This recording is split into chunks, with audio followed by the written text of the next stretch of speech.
Welcome to another Fenestration Canada podcast. This podcast is a presentation of Quanex Building Products. For more than 30 years, Super Spacer Tri-Seal from Quanex Building Products has been the ideal warm edge spacer solution for commercial and architectural glass. With its unique triple seal design, Tri-Seal provides structural strength, durability, and outstanding thermal performance in the most demanding applications.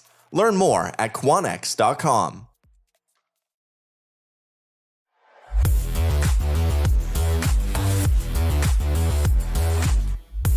This is Tech Talks, live conversations about the regulatory environment with Al Yagalis.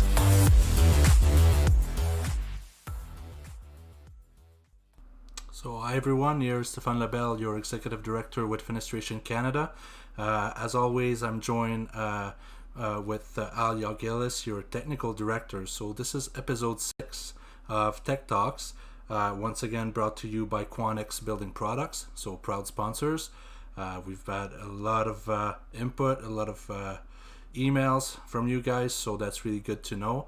That's really good to have. Also, that's really good to know that you guys are enjoying the show. So without going further in that, I'll let you, Al, take over and maybe introduce us to your guest this week. Well, thank you, Stéphane. Our guest this week is Arman Mottaghi of Lambda Science, and they're developers of StepWin Software, which helps builders identify the most cost-effective and most affordable path to design homes that are required to achieve better than code minimum energy performance. And this is very relevant to the question of the day, which is, will there be a demand for my future triple glazed windows? Realistically, that is what our future holds. The National Research Council's NRCAN's Market Transformation Roadmap is going to require windows with very low U values. And those low U value windows, to achieve those U values, they're going to be triple glazed. So basically, we're talking about a market that is essentially mostly double glazed across the country. And 10 years from now, the expectation is we're going to need triple glazed windows to meet our needs. And of course, a lot of us are asking ourselves, that's great, but nobody wants to buy triple glazed windows today. So what am I going to do? Why should I start making a window that nobody wants to buy?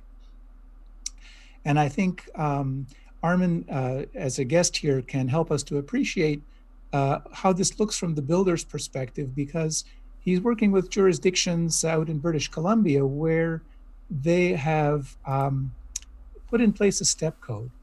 And under their step code, municipalities can choose higher than minimum performance levels. And so at any given time, one jurisdiction is at base code. The jurisdiction next door is at step 2. Another one is rezoned the development area for new buildings, but they want everything to be at step 3 or step 4. And all of a sudden, this has been causing a demand for higher performance building, for builders to work with HOT 2000 models for their buildings to show that they can comply with these higher levels of performance. And really, this is something that we learned recently in the public review, the 2020 winter public review of changes to the National Building Code, very clearly introduced tiered code requirements. Same idea as a step code, is that municipalities will be able to choose higher than minimum levels of performance all across Canada in Part 9 buildings and also in large buildings. So it's highly likely that these are going to be present in the 2020 code when it's published about a year from now. And that's going to really I believe that's going to be what is going to create the market for the windows of the future that NRCAN has been telling us they would like to see our aspirational goal. So without further ado, I'd like to ask a few questions of Arman to kind of set the stage for this conversation. So Arman, tell us a bit about your background and why you developed StepWin. Thanks, Al, for the great introduction, and hello everyone. Really excited to be here today. I used to be a building envelope consultant at the time that the step code was a very, very new thing. I mean, it was before anybody had adopted it. So we were at somewhat of a similar stage as the tiered code was there in BC. I was working on there, one of my former instructors, Hamid, and we were researching this step code, this really new concept there.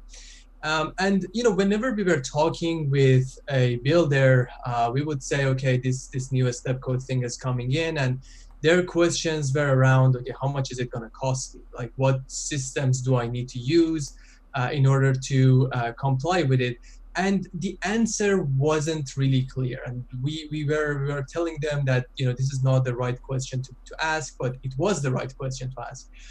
So out of that, seeing that all of the needs in the industry, I started making something with a group of really great people called StepWin, as you mentioned, and it's a very simple interface that helps them understand what is the best way to go about these requirements. And with the support of really great support of our community, we are right now in 5 cities in British Columbia, that any builder there can access this for free, and they can use it based on their needs. So we're getting a lot of valuable insights that I think is very important, and that's why I'm really looking forward to this conversation today.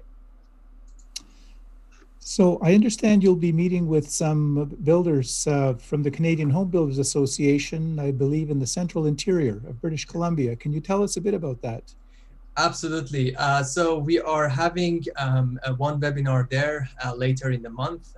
As you know, everyone is distancing, so it's going to be over the web. But in line of going in the new cities, so we launched in the city of Kamloops for them.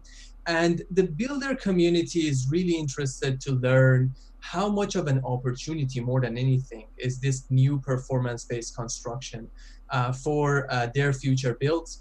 So we are having this engagement session with them where we go there, talk about performance-based construction in general, and we also show them what we have done and how it translates to better construction. And more than just a software or telling them where to click, it's about the process. We have seen that our success in the projects that have really improved with our system has been changing the ways builders go about energy efficiency overall and the performance of different systems, and how that process starts from the earliest stage of the construction instead of being kicked down the road in a way that is more of an afterthought. So we're going there talking about all of these things and talking about that shift in the mindset that these new performance-based standards are bringing to our industry in Canada as a whole. So maybe you can just talk a little bit about the difference between building under the base level of the code, where there are prescriptive requirements. Your window has to have a U value of this, your wall has to have an R value of that, your roof, your foundation, use this kind of hot water heater, this kind of thing. When the code says wants to be 20% or 10% or 30% better than that level of code, how does that change the process of building as a builder, right? How does that affect the builder?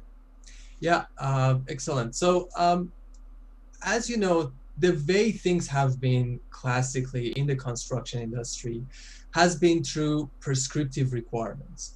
And that's what you were mentioning about looking at different systems and having U values. So typical builder in British Columbia or architect, whoever that is in charge of doing this, goes into the illustrated guides that are available to the industry.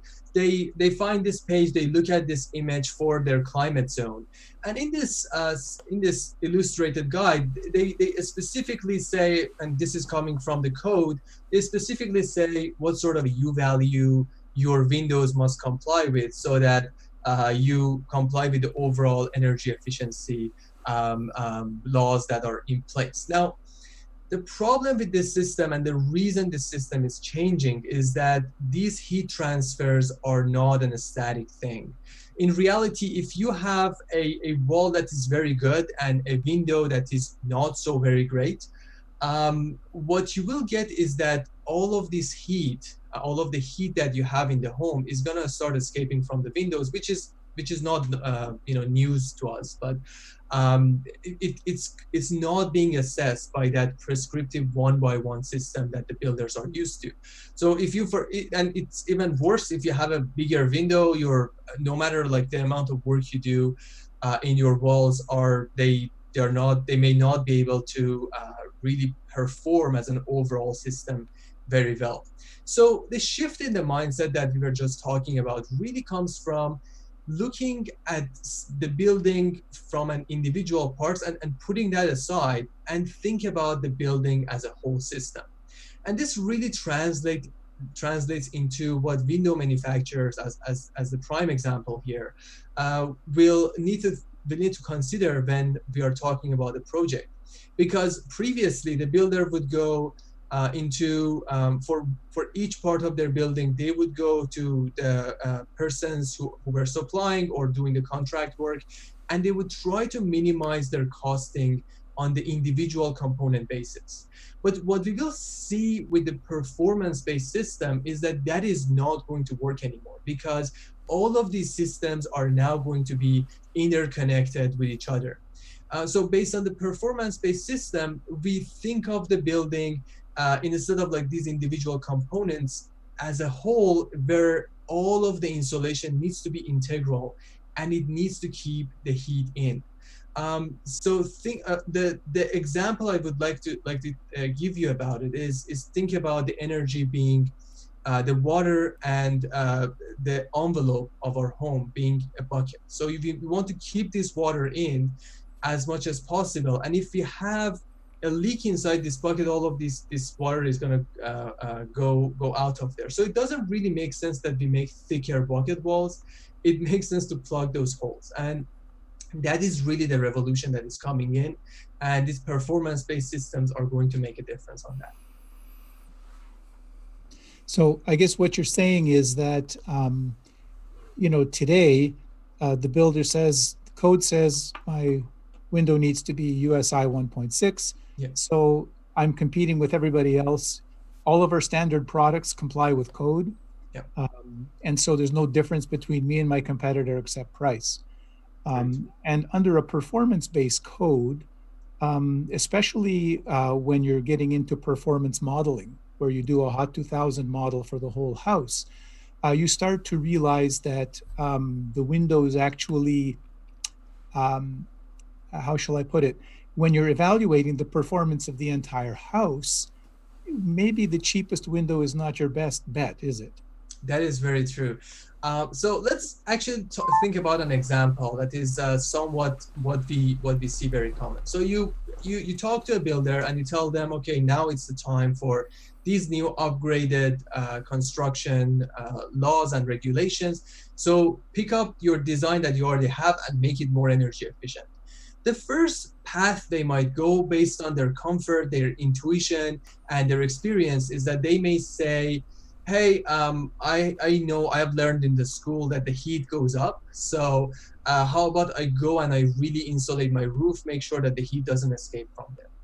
And they will spare no cost. They will make no sacrifice in terms of the performance. And they put a roof system that is going to cost them a lot, but also it's going to be very high performance. Now, if they go out there and they neglect the windows, like they go with the status quo and they just try to go and buy the cheapest window in the market based on the U value you are mentioning, Al, and just not change anything there and use the simple systems everywhere else, they may be surprised to learn that this home is not going to perform really well in that HOT 2000 simulation for the performance-based requirements, and it's going to cost a lot at the same time. The way we want to talk about this and put it into context is that imagine you are going skiing on a very cold winter day, but you go skiing in shorts. You are uncomfortable, you put on a jacket. You are still uncomfortable, you put on another jacket. But the reality is that no matter how many jackets you put on, you're not going to be comfortable because you're not addressing where the heat is going away. And that is, well, the bare legs. And in our example, the windows are the weakest component in our envelope system typically. And that's the example for them. They are those bare legs. So no matter how many jackets, which is that roof, you're putting on your envelope, you're unable to make that path of heat loss, reducing its effect. Think of the alternative, which is like what we are trying to do with the StepWin, is that you have a roof system that is more towards being high performance, but also cost effective, and then going with windows that are marginally costing higher than the cheapest available option in the market, but really seal and bring the envelope together. So now you have a much better performing house overall, which is costing you less at the same time. So it's really a conversation about how the performance of these windows is really not the starting point based on the costing of it. Each window can set the builder on a very different path. The picture you see on the screen, the person you see on the screen is my colleague Sahand. He used to be a builder in British Columbia. And I want you to think that Sahand has three options about building his house. So he has three windows from three different manufacturers. And he's seeing one of them that is costing him a lot more and at the same time is higher performance. Now, if he goes with the old prescriptive system and goes with maybe the cheapest option or just the option that checks all of the aesthetic boxes at the lowest price, it may actually set him on a very different path in order to bring all of that energy efficiency requirements together for him to actually meet the code. And maybe if you sum up all of these numbers, it turns out that the higher costing window was actually costing him less when you put all of those other systems in place. And compared to the other ones that were maybe a bargain in the beginning, the overall project is going to cost him more. So really, it's again going back to the example of the water in the bucket. We really want to make sure that the insulations are holistic. And this is the position that the windows really come in as one of the frontiers of these improvements in our envelopes. And it really starts to build a case for the builders that they need to start looking at them as one of the crucial parts of their project. So in other words, the builder might be inclined to over-insulate the roof and over-insulate the walls, yep, and feeling very pleased that he got a good deal on cheap windows. But when you actually do an energy model of that house, it doesn't perform very well. And if instead you actually took the windows and improved them by 30%, 40%, you would be losing a lot less heat, and you wouldn't have to add as much insulation to the other parts of the house to actually make to achieve the energy performance target. That is very true. So basically, the builders are. Do you find that the builders are getting the message that it's actually worth spending more on triple glazed windows, for example, on a higher performance window than are they getting that message in the markets where this step code is in effect? I think they are. I think, beyond the energy aspect of it, triple glazed windows have other benefits that have been talking about for a very long time in the building science community. The comfort in a home is not just the air temperature, right? We have all of these heat transfer components such as radiation and the condensation chances. So the triple glazed windows have always been that option of interest, and maybe a step code or performance-based requirements are bringing in another primary reason to go in there. I think that the builders, they don't see it as a novel option. They know what it is, but they may not have had enough reason to really start looking at that for the lower sort of construction quality work, or the typical construction quality work, let's call it that way. But now the conversation really starts to shift. and the conversation really starts to be that these triple glazed windows have a really tangible and pragmatic effect on their construction. And perhaps it is the time to start thinking about high performance windows as the viable option. And then all of these costing energy, it really ties it together, meaning that the better the windows get over time and the more cost effective they get over time, it means that they can take on more of that envelope role and they can take on a bigger market, which is what the forecasting of the Vancouver Economics Commission and organizations alike really shows, that this market is going to grow a lot, the fenestration market, thanks to the performance-based requirements that have been created in British Columbia. Maybe you could share that Yeah. slide that you had. It was very interesting. Yes. Basically looking specifically at the window market, Yeah. and essentially what is projected under as the building codes become more strict on energy, to feature, what will be the growing demand for triple glazed windows, and also the size of the market. Yes. So the way they have went about this is about U values and seeing that that need for the U value, how it's gonna grow with this performance-based laws coming into effect. And they think that in just Metro Vancouver alone, there is going to be $1.8 billion of opportunity between 2019 to 2032, where the performance base is going to take its overall path. And it doesn't mean it's going to end there, right? By 2032, we are in British Columbia. We have this plan of being net zero ready everywhere. So it means that this is just going to continue from there. And it really, I think, comes back to the adoption piece, that when there are more options available in the market and there are more cost effective, it's going to be faster and quicker. And those early adopters are going to get these opportunities of really growing in this environment. That's interesting. They're clearly have identified windows as a major component of this transformation Yes. of the construction market. I was interested to learn recently too about work that the Canadian Home Builders Association has done on net zero housing. In the last while, we've heard a lot about passive house buildings. And of course, we know that passive house windows are all triple glazed, highly insulated frames. But that's not the only way to achieve a very low energy house. And there's also a net zero movement underway as well, where Canadian builders are using other methods to design very highly insulated homes that are intended to achieve net zero levels that are going in the same direction as passive house, you could say, in terms of reducing the heat loss in the building to such an extent that you have to minimize the amount of heat you put in with whether it's with combustibles or with electricity. So I know that there was apparently a study that CHBA has done of net zero homes, and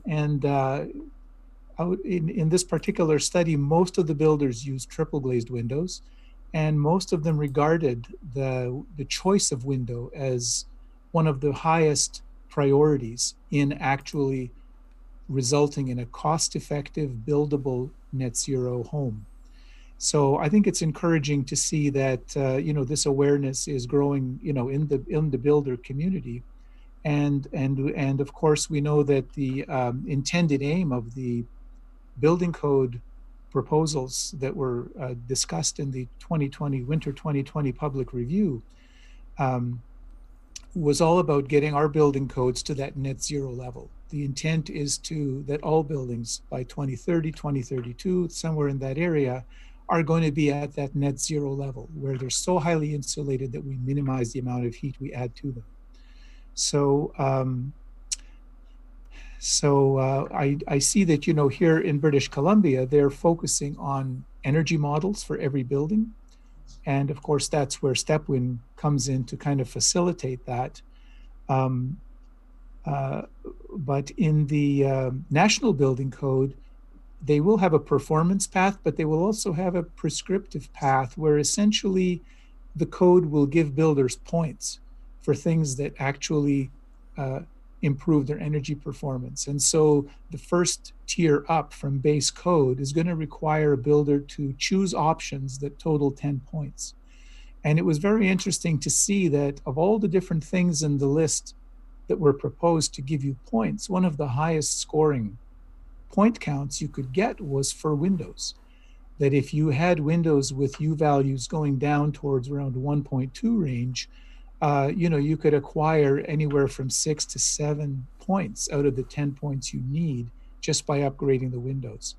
So I think we're going to start to see that builder community looking at windows in a new way, because windows are going to start becoming an important part of that cost calculus. And maybe you could just, I know you were telling me about a study, Yes. about a project in Vancouver where the change of the windows was basically the extra cost was offset by some other things. Maybe you could just take a moment to tell us about that before we turn to questions from our viewers. Absolutely. Al, I'd like to echo your great comments about these improvements and the fact that there is a lot of room for us to work as a whole community and really work on and come up with these standards that make construction much more performant. And it doesn't come as a surprise for me that the points that are given to Windows are the highest even in the new prescriptive path. So this is one screenshot of the interface that we have in StepWin, and the case study that you mentioned was a house in Vancouver that we had the baseline construction, means the work that was done under the whatever that is the status quo, and we graphed all of the possible choices that the builder had.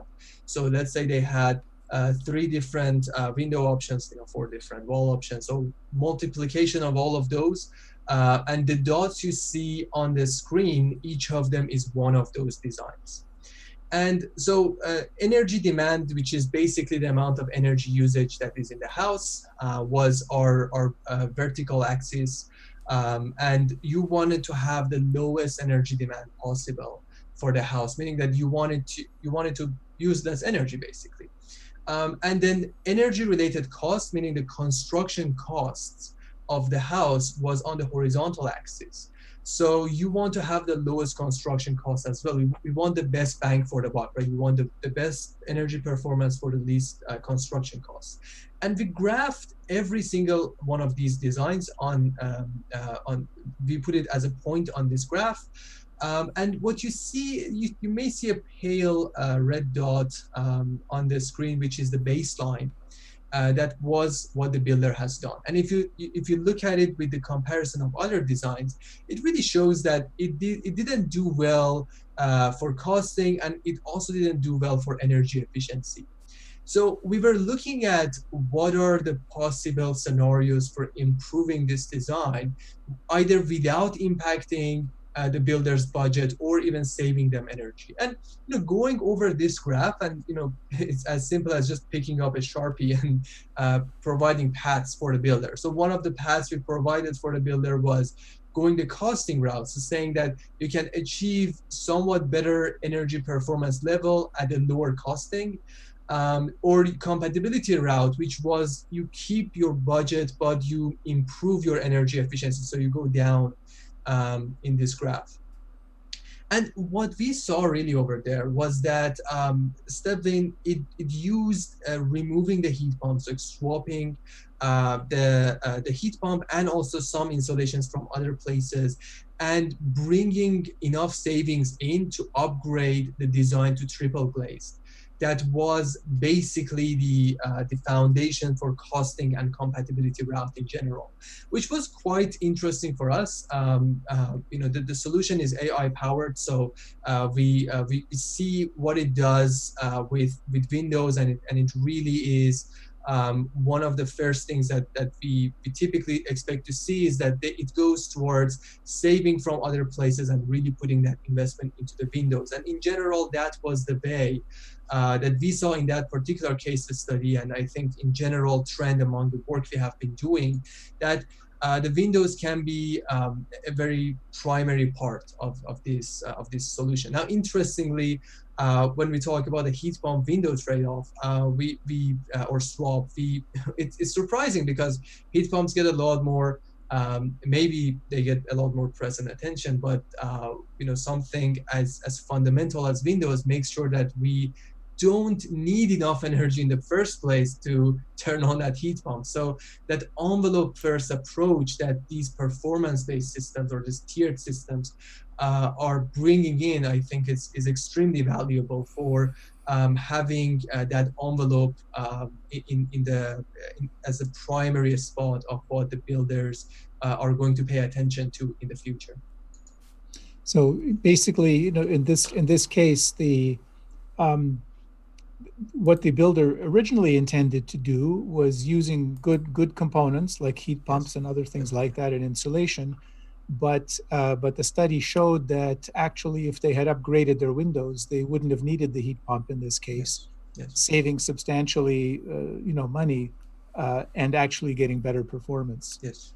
And the savings in one area pays for the other, and this is where this is really we're sort of taking a little peek into the world of energy modeling here for our listeners, but just to help them appreciate, will there be a demand for those triple glazed windows? Well, once people start looking at the performance of the whole building in a performance path, it really becomes clear that there's a benefit to those higher performing windows.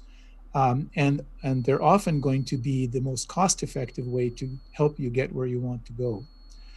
And even under the points system that will be introduced in the tiered code, the high number of points that windows are given in that system are also kind of signaling that, the windows are one of the important things you should consider as a builder. So I think the good news that I see here is, yes, today is there a demand for that next generation product? It's not that strong, and it varies it varies. There's probably more demand in BC than there is currently in let's say Ontario or Atlantic Canada, but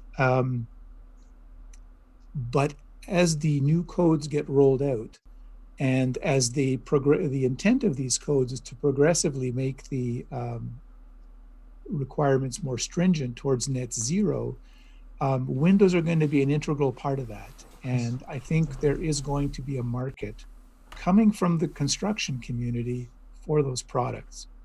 And yes, Arman. Just want to add something really quick that, adding on top of what you said, I think manufacturers can also be demand drivers.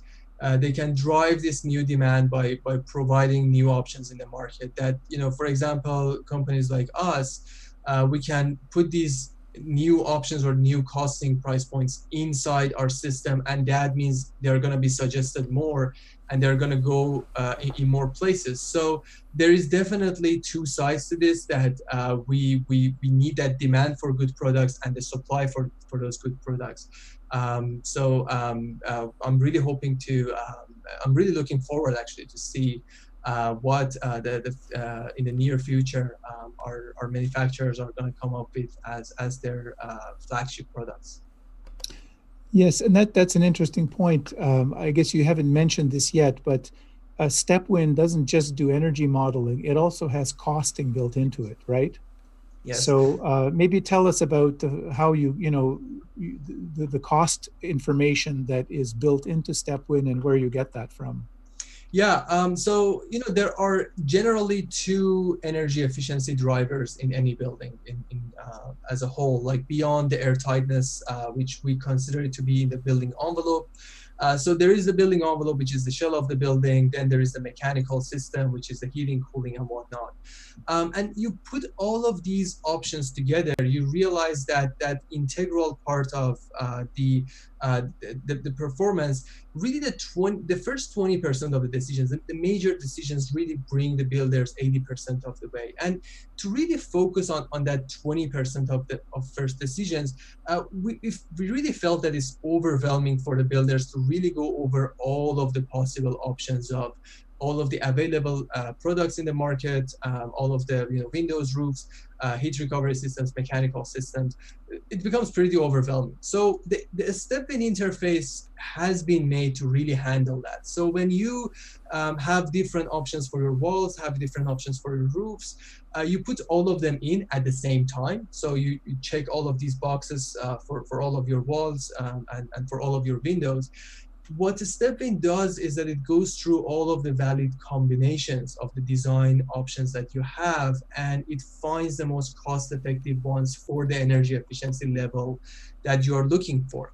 So in that sense, as we are talking about this holistic building systems, if you have a window system that really shines and it performs really well at a price point that is competitive with other options, it's going to be there in more results, and it's going to be suggested in more results.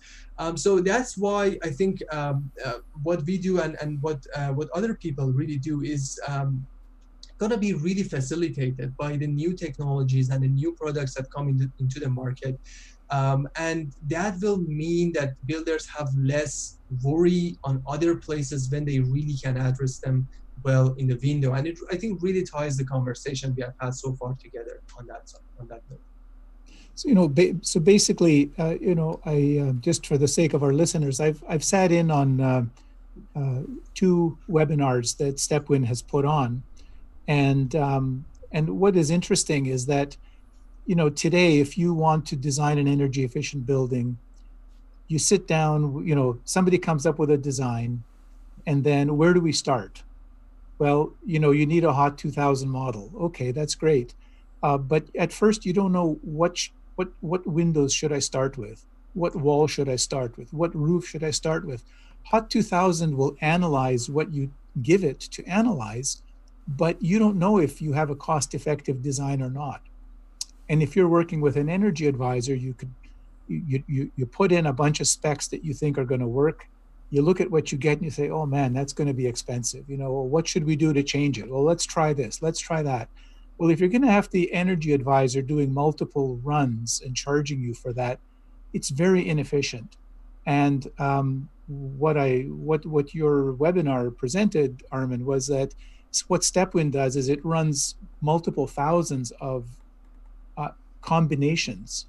And it doesn't just look at the performance, but it also looks at the cost. And it basically comes up with the most cost-effective solutions and the most energy efficient solutions in that scatter plot, like you showed, where essentially it helps the builder to focus in on the sweet spot. What's going to be my most affordable way to reach the level of performance that I want, right?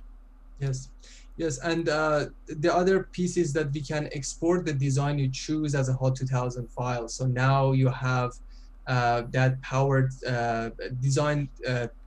You're empowered to take that design to the next level with your energy advisor as an additional part of this process. So you're coming up with the best design that you can have for that level, not just like a design that would have been somewhat speculative otherwise. Now, I just want to make it clear to our listeners, our purpose here today is not to promote StepWin as a software product. Basically, it's a tool for builders, not for window manufacturers. There's no branding, there's no market things built into this thing. Really, what we wanted to bring Arman onto the call today is that because he's with StepWin, the value of windows to the builder becomes clear very quickly, because when they get their cost breakdown of all the options that they're going to select, what StepWin is showing them is the value of windows. In other words, it's not just one HOT 2000 run, or you do one with double and one with triple and just compare the two. StepWin runs thousands of these and different potential options that the builder has.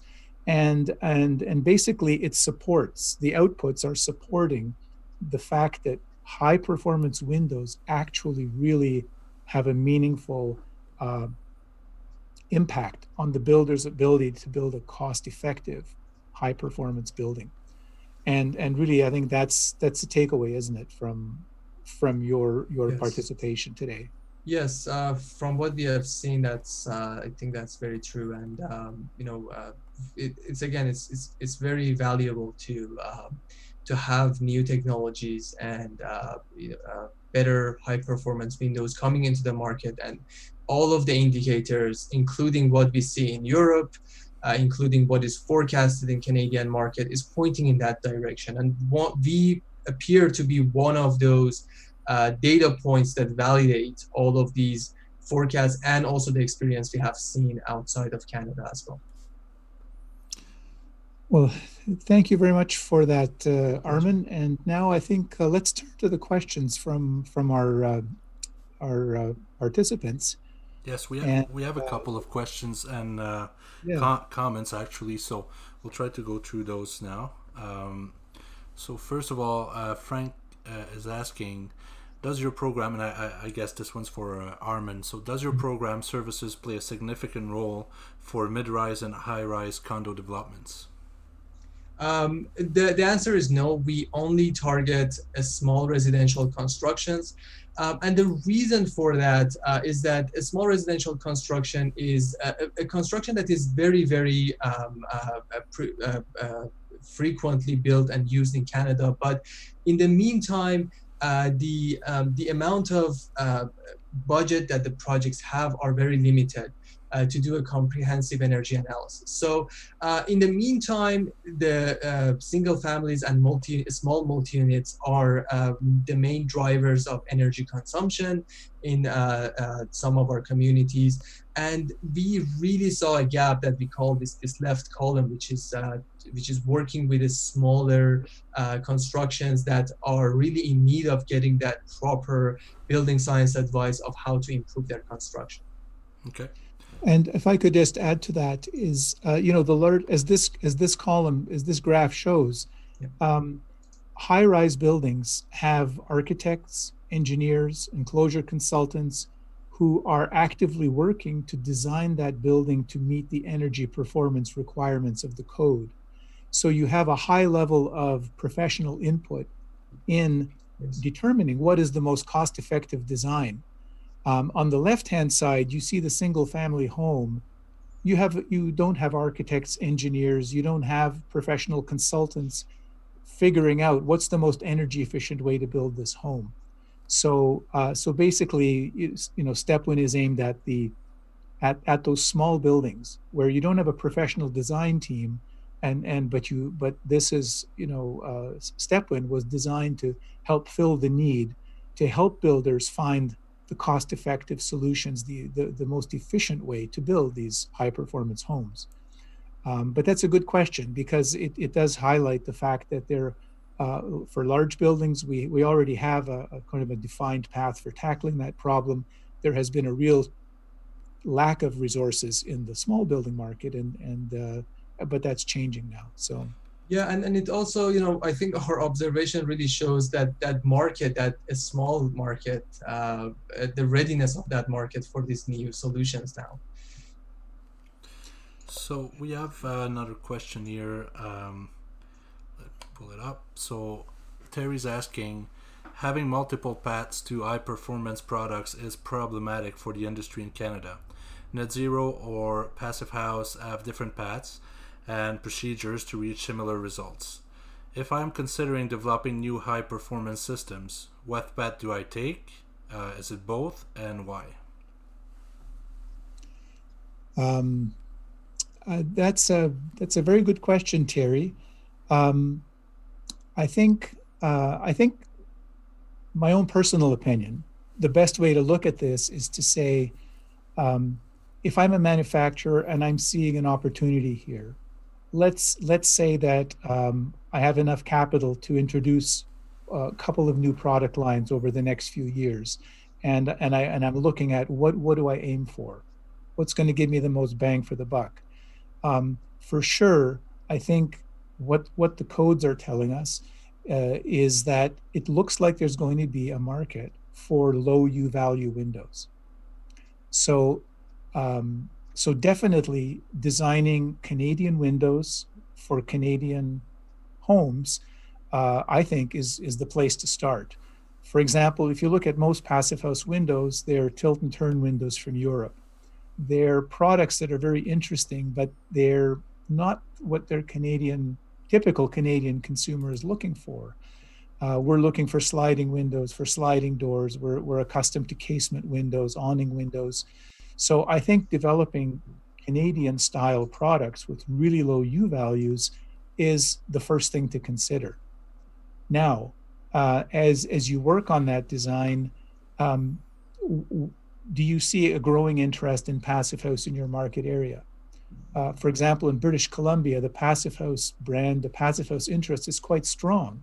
And so some manufacturers who are developing their next generation product are thinking, well, if I'm going to go down to a U value of 0.9 or 0.8, sort of near passive house, maybe I should just go a little farther and make the window compatible with passive house too, to kind of increase my market reach. And maybe that'll help my branding, because if I just say I have a low U value window, that doesn't ring a bell in the marketplace like saying I have a passive house window. Well, now everybody knows you've hit the jackpot, not the jackpot, but you've reached a level that is recognized as super energy efficient. Of course, you could also design to Energy Star most efficient, but Energy Star most efficient isn't as compelling in the marketplace at this time as passive house is. So I think that's a business decision you have to make. If you're in a market area where there's awareness of passive house is low, interest in passive house is low, then I'd say don't worry about it, don't bother. But if you feel that, if I introduce that next most efficient product and I really want to get people's attention, well, if you can make it something that will be more recognized, the branding power of passive house is something I think you'd be wise to consider. But really, I think it's a business decision that you would make with respect to your particular markets and the size of your company, and and I think those are going to be very individual decisions depending where you are across the country. Okay, we have Dave asking. Do you foresee BC step codes creating an immediate requirement for a particular window U value as a sweet spot for efficiency versus cost? What would that U value be? 1.4, 1.2, 1.0? I think that's an excellent question. I don't have a definitive answer to that. We have taken steps to find insights like that in the market, but we don't have that critical mass of data to tell you where is that sweet spot really is. What I can refer you to is that a study that was done by the Vancouver Economist Commission, and I think at this point, and this is somewhat of an opinion, I think the more is better. Like the better U value you can give us, the better it is. Because we have that Windows are being that really the weakest point sometimes, and the more we can keep the heat in from that portion, overall we do better. So I know that's not the exact answer, but hopefully that helps. Okay. I thought I would add to that is, I would look at it this way. That the aspirational target of the Market Transformation Roadmap is 0.8. There are Canadian manufacturers today. There's at least a half a dozen in BC making passive house windows, and across Canada, there's another probably half a dozen at least as well. Those passive house windows, if you model them under NFRC conditions, are coming in at around 0.9, 0.85, 0.9 under NFRC. That's kind of the limit of our technology. And you know, the market transformation roadmap can't ask us for more than we can actually do. So to my mind, that kind of is setting, if you got triple glazing, two low E coatings, you don't want to have too many low E coatings because you don't want the windows to become dark and not have enough visible light and so on. So triple glazing, two low E coatings, argon or krypton, gas, warm edge spacer. That's the glass product that we're going to need in the future and it's available today. And then we look at our framing system and we say, okay, I'm using to get there, you're going to need a low conductance framing material like vinyl or fiberglass. Or if you're going to use wood, you're going to have to sandwich it with other materials to reduce its thermal transmittance. And what's the most energy efficient frame you can make? When it comes to vinyl framing, you know, you can just subdivide the internal chambers with more and more small spaces to increase their insulating capacity at a relatively low cost. And so, you know, it seems to me that designing a window for 1.2 or designing a window for 1.0 or designing a window for 0.9, you know, it's essentially the same problem and it's just a little bit more work in the frame design to get you from 1.2 down to 0.9 or in that territory. We have the technology to do that. And to my mind, if that's what's going to be a future targeted code level, and if you're going to design a next generation triple glazed window, why go halfway? Why go to 1.2? If you have to design a new frame, I would say try to get as close to that end goal as you can, because that's a product that could have a market life of 15 or 20 years. If you're going to design a product that goes halfway, that's great. It'll be good for the next couple of years, but you're going to be losing out to people who offer a better performing product that's going to be more advantageous to builders down the road. So I think if you have an existing triple glaze system, then what can I do to tweak it to make it better? But if you're designing a new one, why introduce two product lines in the next 10 years when maybe one, you might do it in one step? I think that's a way to look at the problem. Okay, great. So we have Steve asking, well, it's more of a comment, but I would like to hear you on that. Builders should understand that there's really like three things to look at. So energy values, performance rating, and water resistance rating for a total package when reviewing for a project. A higher performance grade window may be a better choice over triple pane. Most sales are based on energy value only. So I'd like to hear you on that one. So I can talk about what the step code and the simulation software such as HAL 2000 taking into account, which is primarily its U value and solar heating coefficient. And I have heard in the past that the other metrics can make a difference. Well, the window, the air tightness test is going to make a difference, so that installation needs to be very good, because air tightness is another metric of these performance-based systems that is being constantly used. But you know, for the performance grade, for example, is something that, as far as I know, is based on the construction purpose and is not something we use in our system. So I guess, Al, maybe you can give us more information about. I think what Steve is saying, you know, we shouldn't just be looking at energy alone when we're choosing a window, but we should also be considering its other performance attributes as well. And you know, Steve's from Atlantic Canada, and I think, you know, there's an environment where, talk about driving rain, wind pressure. You know, if you're facing the Atlantic coast, you are getting the worst wind-driven rain in Canada, and clearly, you don't want to sacrifice that property for energy efficiency. So I think yes, he's right. From the point of view, if you are a builder choosing a window, be aware of your environment. You want a window that's going to be adequate for the physical environment that it's in terms of wind and driving rain, wind pressures. So yes, don't ignore that. Don't just choose a window on the basis of energy and then have it fail on that score.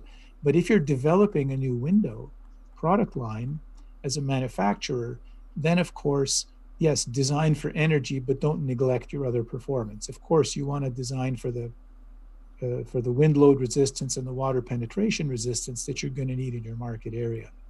So we'll try to move it a little bit faster now because we're having a lot of questions right now, and I would wish that we answer all of them.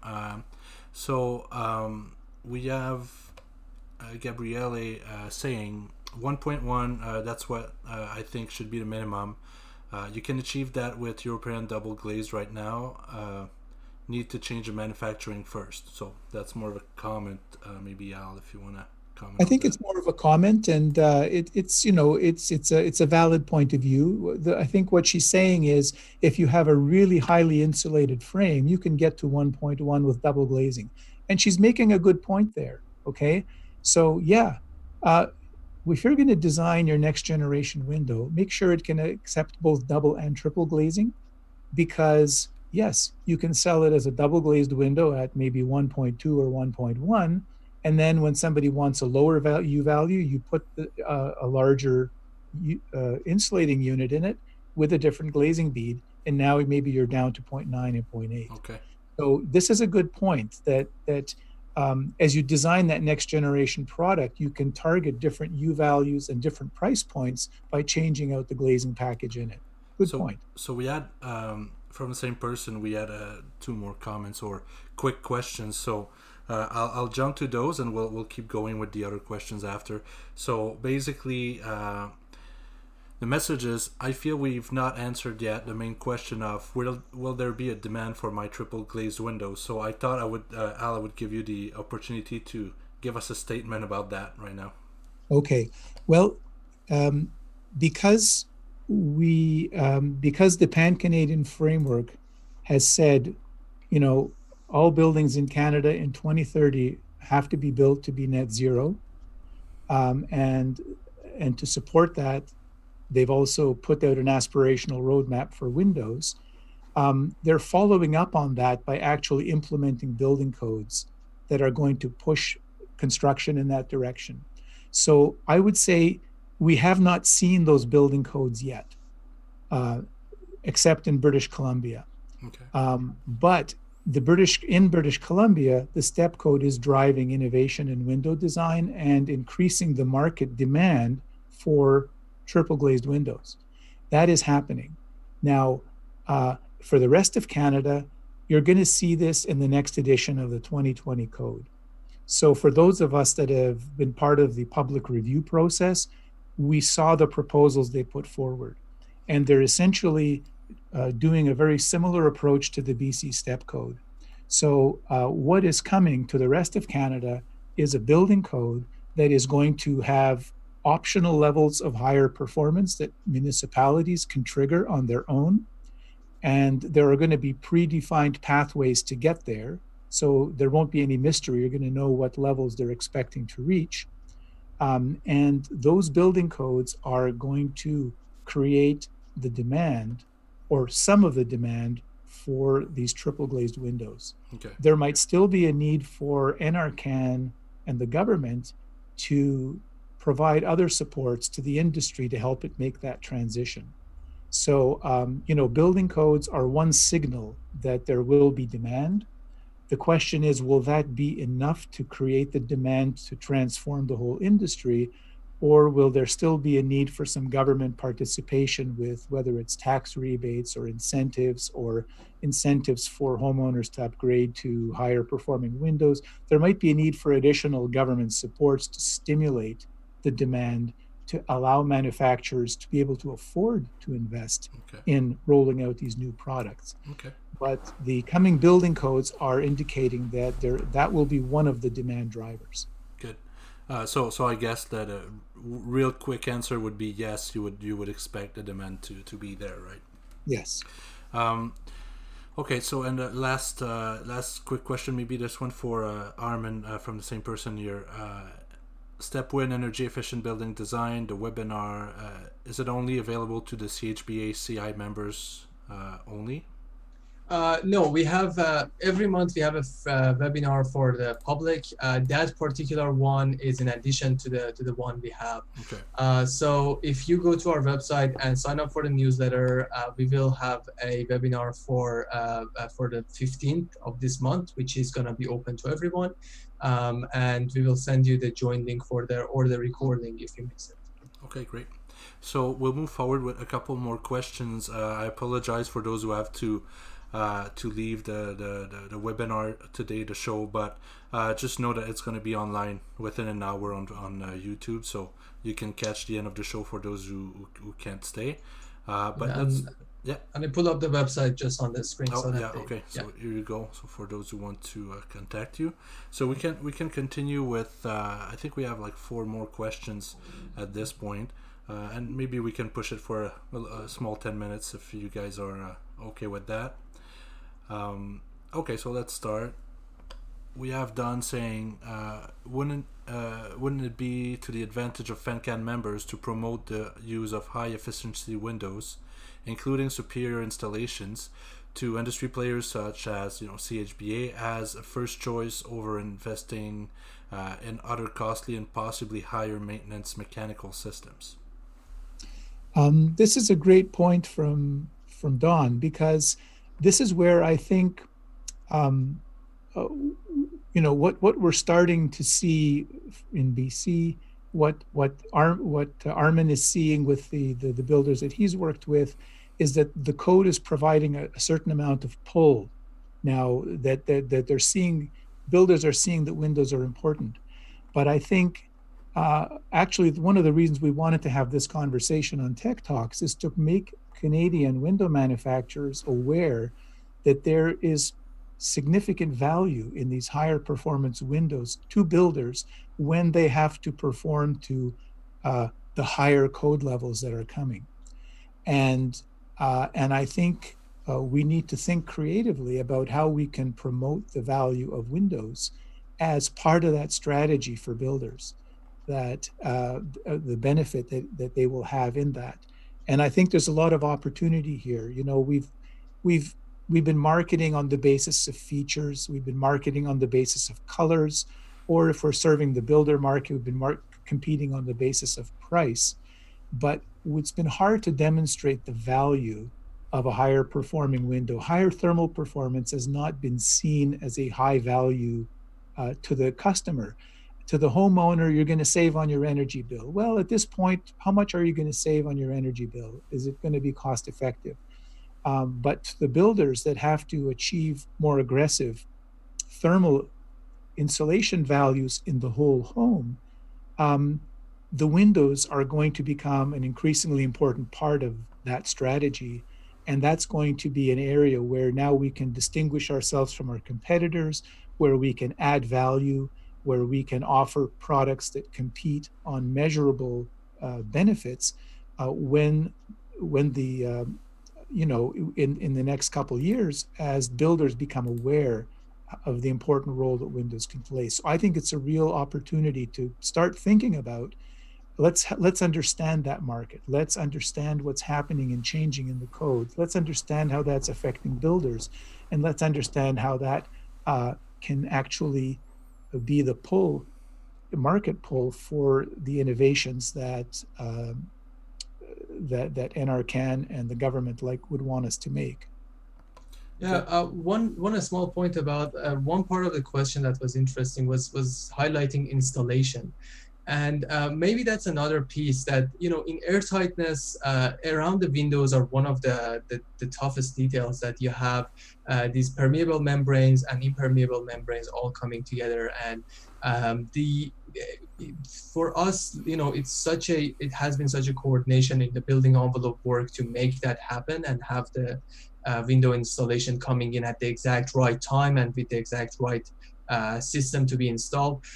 So I think that's also another key piece, that perhaps the installation work of the windows, the service, if it is being provided by the manufacturer, perhaps it is not too early to start really thinking about how that high performance and airtight window installations can be improved and provided as a service. Okay. Good point. Thank you, Arman. So we have Terry asking, over the last decade or so, we have seen a significant demand for very large products, doors, and windows. Fabricating and handling of these systems is becoming much more challenging, particularly when triple glazing is in play. Do you anticipate changes to designs where fenestration will become a smaller window to wall ratio? Well, there are conflicting interests for an architect, and I cannot really have an educated like forecasting of what the market has. What I can say is anecdotally, when I talk with an architect, they like larger windows. They like to primarily when there is no privacy concern. They want to have that building exposed to the environment. There could be a case that they may limit the amount of fenestration they put in there, and as StepWin also, like we have had the functionality to actually allow them to look at their design with different amounts of windows for this primary reason.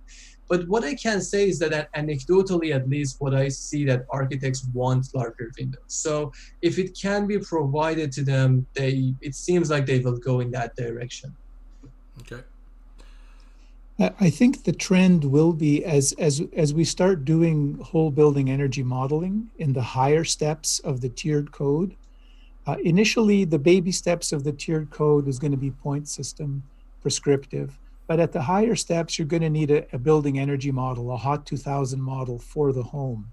At that point, the window to wall ratio will become critical, where you will model the entire home. And if the window to wall ratio is too high for the U value of the windows you've got, you'll have to reduce it, or you'll have to spend more money for lower U value windows to let you keep those high window to wall ratios that you want. So I think there are going to be there's going to be two things happening. The building energy models are going to show you very clearly, reduce the window to wall ratio and your building becomes more energy efficient. Okay, so that's going to reduce window sizes. But if there are products available with really low U values, in other words, if you can offer the window of 2030 in the next couple of years, you might find that people who want the higher window to wall ratios will pay extra for your product because it'll let them get that window to wall ratio and comply with the performance expectations of the code. Okay. So yes, window to wall ratios are going to be pressured to reduce, but the only thing that'll help to keep them higher is by having lower U values. Okay. So understood. So we have one last question here from Adam. He's asking, Al, do you know what kind of drop in U value is seen by foam filling a casement sash, for instance? That's I can't put a number to it. Okay. I'm not an energy modeler. I haven't done energy modeling, but I think if you ask your whoever has done your CSA simulations for your product line, it would be pretty easy for them to rerun your therm files with adding foam to the profiles and see what they will do. But if you have a window system that can accommodate triple glazing, and if it has large hollow cavities within it that you could easily fill with a pre-cut foam insert, bumping up to triple glazing and putting in that piece of foam, you'd be surprised what an improvement that would make to that product. Okay. So maybe you can end this show on just a quick review of the poll that we had running during the show here, and I would say it's pretty encouraging. But so basically, we wanted to know like how ready manufacturers were, for triple glazed windows. So the vast majority answered that. So I'm talking 86% here of people who took the poll said that their company currently sells one or more triple pane window or door products, and the only answer that had a couple votes, if you will, was that they were actively developing one right now, and then some of them were they had access to it, but they're waiting to see what the market's going to be like. But I mean, on this show, at least, I feel like people are quote unquote ready for this thing, right? Well, that's very encouraging to see that response. I think it's encouraging to see the response, and I think people are seeing the signs of change. They're seeing that there is a kind of a transformation coming to the marketplace, and they're beginning to respond. And hopefully our program today will just help a little bit in understanding that there in the future we do expect more interest in these higher performing products from builders. Great. So I just want to thank you again. Thanks everyone for attending. Thanks for everyone watching the show afterward, listening to it on the podcast, on SoundCloud, on anything, anywhere you find your podcast, you can find this one. And I want to thank again Quanex Building Products as a sponsor for this show, for this series of Show the Tech Talks. Thanks Al, thanks Arman, and see you next week for those who wants to join. And Arman, even if you're not a guest next week, you're always welcome to attend the show and give your input. Thank you. It was a pleasure, and thank you for inviting me. Thanks a lot. Thanks, everyone. You are a member and want to be part of the live recording of Tech Talks? Easy. Visit fenestrationcanada.ca and sign up for the next show.